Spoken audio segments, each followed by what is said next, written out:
Greetings in the name of our Lord Jesus Christ. Very blessed morning po sa ating lahat. Alam ko po, tayo po ay nasa mabuting kalagayan. Tayo po ay nasa mabuting disposisyon. Lagi, hindi lang po minsan, sapagkat kahit na minsan nakaala natin hindi tayo mabuti. Ang totoo, since Kristiyano na tayo, lagi po tayo nasa mabuting estado. Wala po sa atin yung tinatawag na vulnerability. Yung parang feeling mo lagi kang vulnerable. Parang feeling mo laging may pangit na mangyayari sa'yo. Yan po ay pandaraya ng dyablo. At do not give in even 1 sec to that scheme of the devil. Dahil sa totoo lang po, pag nangyari po yan, ikaw po ay matatalo. Ikaw ay lalabas na talunan. And the Lord don't want us to, magulo po kasi mga aspects na po, and the Lord don't want us to feel that way. We are victorious because of Jesus, and He alone is our life. He alone is the source of our well-being. He alone is the source. Bakit tayo may rason para mabuhay bawat araw? May rason para tignan natin na maganda ang mga bagay na nangyayari sa buhay natin. Regardless of what situation you're into, I want to encourage you. Jesus is with you and He loves you. Okay? At kung hindi mo pa kilala si Jesus, panahon na para kilalanin mo siya bilang Panginoon mo at tagapagligtas. Maring tumugon ka, kilala ko naman si Jesus. May rehilyon ako. Bata pa lang ako, nagsisimba na kami. Hanggang ngayon, tumatanggap ako ng mga requirements ng church. Alam mo na yon, hindi na ako magbabanggit kung anong rehilyon yan. Meron akong rehilyon, nagpro-procession ako, meron kami mga ritual. Well, hindi po nangangahulugan niya na kilala mo na ang Panginoon. You need to know Him personally and you need to grow with Him more. Okay? Paano mo siya makikilala? Through the Bible. Ano bang sabi ng Bible doon? Paano mo dapat ipakilala si Jesus sa mga tao? Well, simple lang po. Pinapakilala po namin si Jesus sa mga tao through His finished work on the cross. Kailangan po ng tao na maligtas. Kailangan po ng tao na makakilala sa Kanya.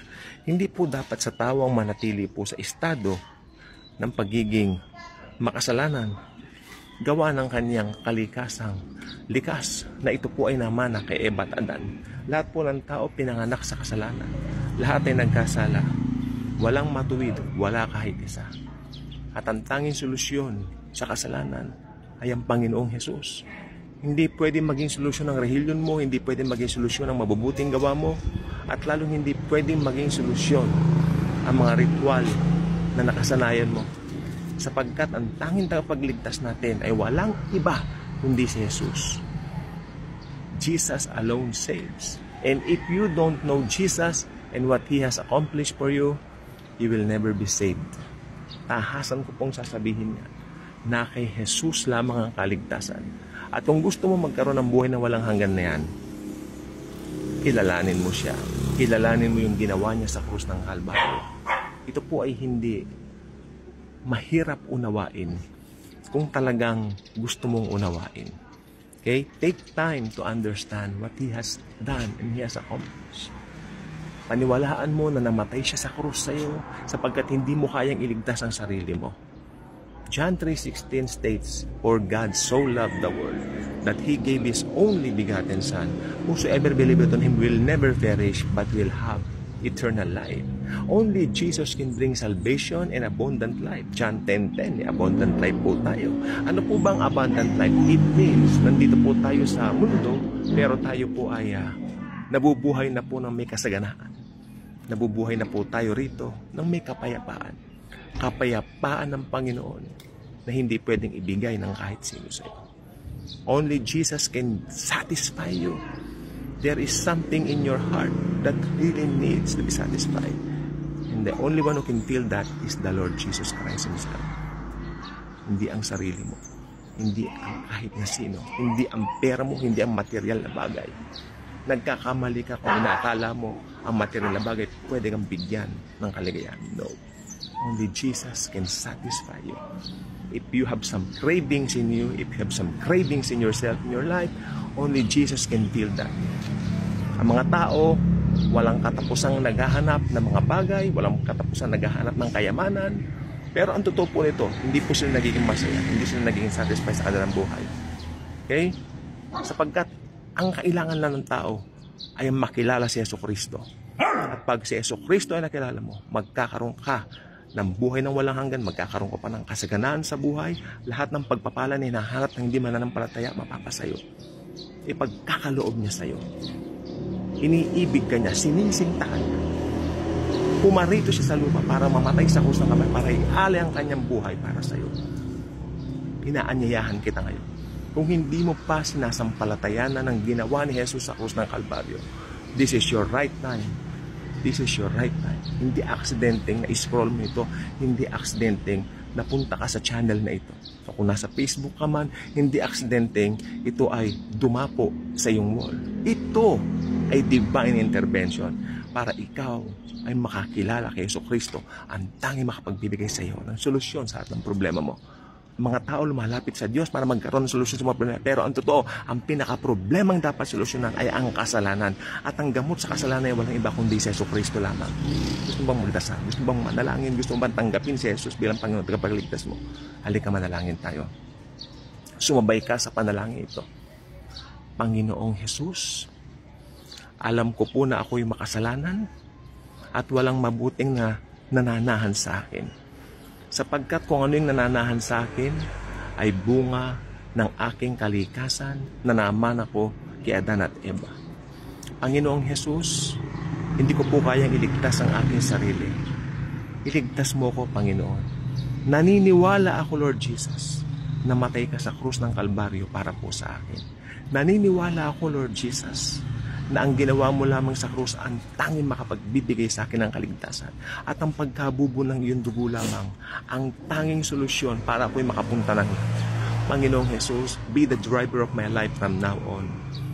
You are now my Lord and Savior. Lord Jesus, from now on, Lord, drive my life.